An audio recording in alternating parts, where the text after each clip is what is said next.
قضا پڑے گا، فجر کی فرض کی قضا پڑے گا۔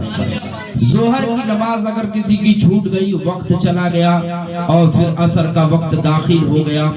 اب اس وقت وہ اسے احساس پیدا ہوا کہ نہیں میری ظہر کی نماز قضا ہو گئی ہے، تو پھر وہ اس وقت جو پڑھے گا وہ 4 رکعت ظہر کی صرف فرض پڑھے گا، سنت کی قضا نہیں کرے گا، سنت کی قضا نہیں کرے گا۔ پھر اس کے بعد کہا گیا عشاء عصر کی نماز یوں ہی قضا ہو گئی، تو وہ عصر کی نماز اگر قضا کر کے پڑھتا ہے تو اس کو 4 رکعت عصر کی فرض پڑھنی ہوگی۔ مغرب کی قضا ہو گئی، مغرب میں جو ہے 7 رکعتیں ہیں اور 7 رکعت میں 3 رکعت آپ کا فرض ہے، 2 رکعت سنت، 2 رکعت نفل ہے۔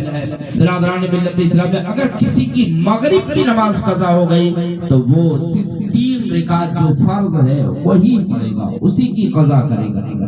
پھر عشاء کا وقت آتا ہے تو عشاء میں 17 رکعتیں ہیں،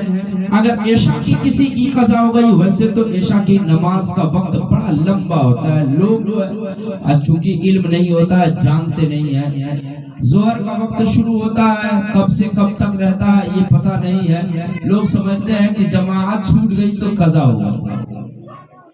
جماعت چھوٹ گئی تو قضا ہو گئی۔ کئی لوگ یہ سمجھتے ہیں کہ عصر کی جماعت چھوٹ گئی تو قضا ہو گئی، نہیں، علماء سے رابطہ کر کے پوچھنا چاہیے کہ وقت کب سے کب تک رہتا ہے، اس کے بیچ میں جب بھی پڑھے تو وہ قضا نہیں ہوگا، وہ ادا ہی ہوگا۔ یہ اور بات ہے کہ جماعت سے نہیں پڑھے تو اس کا ثواب نہیں ہے، تنہا پڑھے تو تنہا کا ثواب ملے گا۔ بہرحال جب عشاء کی نماز قضا ہو گئی تو اب اس کے لیے حکم یہ ہے کہ وہ فجر کا وقت داخل ہو گیا، عشاء کا پورا وقت ختم ہو گیا، یعنی پوری رات مغرب کا وقت ختم ہوتا ہے وہاں سے لے کر کے اور جب تک فجر کی سفیدی نمودار نہیں ہوتی، یعنی صبح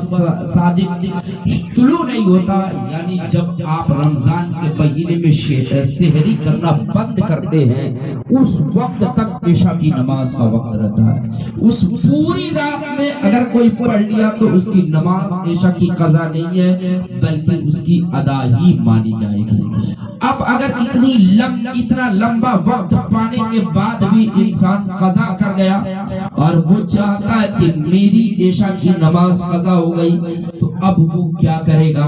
تو وہ 4 رکعت عشاء کی فرض جو ہے اس کی قضا کرے گا اور ساتھ ہی ساتھ جو 3 رکعت وتر کی نماز ہے اس کی بھی قضا کرے گا۔ ہر نماز میں